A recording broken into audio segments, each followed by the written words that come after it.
السلام علیکم ورحمۃ اللہ وبرکاتہ۔ اعوذ باللہ من الشیطان الرجیم، بسم اللہ الرحمن الرحیم۔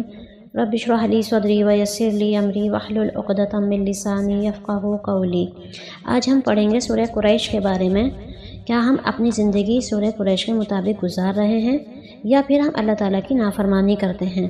تو سورہ قریش مکی صورت ہے، اس میں 4 آیات اور 1 رکوع ہے۔ قریش کا معنی ہوتا ہے، قریش کا لفظ قبیلے کے نام کے لیے آتا ہے، قبیلہ قبائل کا جمع ہے، اور قریش لفظ کرش سے بھی بنا ہے۔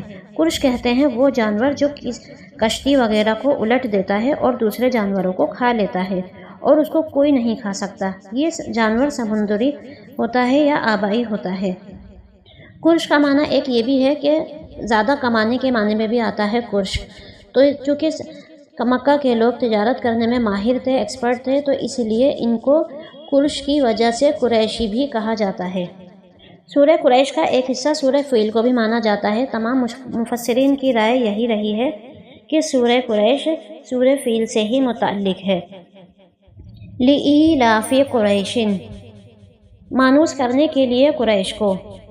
لِإِيلَافِ میں جو لفظ شروع میں حرف آتا ہے لام، یہ لام تاکید ہے۔ یہ پچھلی صورت سے ہم کو ملاتا ہے کہ سورہ فیل جو ہے وہ سورہ قریش کا ہی حصہ ہے، کیونکہ سورہ فیل میں ہم نے ابرہہ کا پورا واقعہ پڑھا تھا اور اس میں جانا تھا کہ اللہ تعالیٰ نے اپنے گھر کی خود کس طرح سے حفاظت کی تھی، اور اللہ تعالیٰ کے گھر پر جو لوگ حملہ کرنے آئے تھے، اتنا بڑا لشکر، تو اللہ تعالیٰ نے اس کو کس طرح سے چھوٹے چھوٹے پرندوں کے ذریعے سے ہلاک کر دیا تھا۔ تو یہ لام پچھلی صورت سے تاکید کرتا ہے، اس کو ملاتا ہے، اور ایلافی لفظ بنتا ہے الف لام فا الف سے۔ اسی سے لفظ الفت بھی بنا ہے، اور الفت کا معنی ہوتا ہے محبت۔ تو لِإِيلَافِ قریش، محبت پیدا کرنے کے لیے، الفت پیدا کرنے کے لیے، مانوس کرنے کے لیے، لوگوں کے دلوں کو مائل کرنے کے لیے اور ان کے دلوں کو خوگر کرنے کے لیے قریش کو، یہاں بات چل رہی ہے قریش کی، تو یہاں ان سب کو مانوس کرنے کے لیے کس کی طرف؟ اللہ کی طرف، اور تمام لوگوں کو قریش کی طرف مائل کرنے کے لیے اللہ تعالیٰ نے ان کے ساتھ جو پچھلا واقعہ ہم نے پڑھا تھا ابرہہ کا، وہ سارا واقعہ کرنے کے بعد بتایا کہ دیکھو ہم نے یہ جو عذاب آیا تھا ابرہہ کے لشکر پر، یہ عذاب اس لیے آیا تھا کہ ہم اپنے گھر کی خود حفاظت کر سکتے ہیں، ہمیں کسی کی ضرورت نہیں ہے، اور اللہ تعالیٰ نے حفاظت بھی کی، 60,000 لوگوں کا لشکر، اور اس میں ہاتھی بھی شامل تھے۔ تو یہ لشکر جب آیا تھا خانہ کعبہ کو ڈھانے کے لیے، تو اللہ تعالیٰ نے اپنے گھر کی خود حفاظت کی، لیکن رعب ڈال دیا کن لوگوں کے دل میں؟ جو مکہ کے باہر والے لوگ تھے، یعنی عرب کے آس پاس والے لوگ، ان لوگوں کے دل میں یہ رعب ڈال دیا کہ خانہ کعبہ اللہ کا گھر ہے اور مکہ والے اس کی دیکھ بھال کرنے والے ہیں، اس کے خدمت گزار ہیں، اس کے خادم ہیں، تو یہ لوگ اللہ کے پسندیدہ بندے ہیں۔ تو پچھلے واقعے سے جڑتی ہوئی یہ بات شروع ہوتی ہے کہ لِإِيلَافِ قُرَيْشٍ، ہم نے مانوس کر دیا ان لوگوں کے، ان کے دلوں میں محبت اور رعب ڈال دیا تمہارے لیے۔ کس لیے ڈال دیا؟ ایلافہم رحلۃ الشتاء والصیف، مانوس کرنے کے لیے انہیں کہ وہ سفر کریں سردی اور گرمی کا۔ رحلہ کہتے ہیں سفر کو، اور شتائی سردی کے لیے، والصیف گرمی کے لیے۔ تو جب ان لوگوں کے لیے یہ سردی اور گرمی کا سفر آسان کر دیا اور ان کے لیے دوسرے لوگوں کے دلوں میں محبت پیدا کر دی، ان کے دلوں میں رعب پیدا کر دیا، تو انہی لوگوں سے خطاب کیا جاتا ہے، قریش کے لوگوں سے، کیا تم اب بھی اللہ تعالیٰ کی عبادت نہیں کرو گے؟ کیونکہ آپ صلی اللہ علیہ وسلم جب نبوت ان کو آپ کو مل گئی تھی اور قرآن نازل ہو گیا تھا، تو آپ صلی اللہ علیہ وسلم اللہ کا پیغام تمام قریش کے لوگوں کو پہنچاتے اور اہل مکہ کو بتاتے، تو یہ لوگ ماننے سے انکار کر رہے تھے کہ آپ سچے نبی نہیں ہیں، یہ کتاب سچی نہیں ہے۔ تو اس صورت میں اللہ تعالیٰ فرماتے ہیں کیا تم وہ سارا واقعہ بھول گئے جو اصحاب الفیل کا واقعہ تھا، جس میں اللہ تعالیٰ نے تمہیں کس طرح سے بچایا تھا، اور پھر تمہارے لیے لوگوں کے دل میں کس طرح محبت ڈال دی تھی، تمہارے سردی اور گرمی کے سفر کتنے آسان کر دیے تھے کہ تم بڑے آرام سے اپنا قافلہ لے کر جاتے اور خوب سامان خرید کر لاتے۔ سردی کا سفر تو تمہارا یمن کی طرف ہوتا تھا، کیونکہ یمن ایک گرم علاقہ ہے، تو تم وہاں سے گرم سامان خرید کے لاتے، اور گرمی کے سفر میں تم شام کی طرف جاتے، وہاں ٹھنڈا علاقہ ہے، تو وہاں سے ٹھنڈا سامان لے کر آتے اور لا کر انہیں بیچتے، خوب منافع حاصل کرتے، اور اس طرح تمہارے گھر کاروبار اچھے بھی چلتے تھے۔ تو تم اپنا وہ سارا زمانہ بھول گئے کہ اللہ تعالیٰ نے کس طرح سے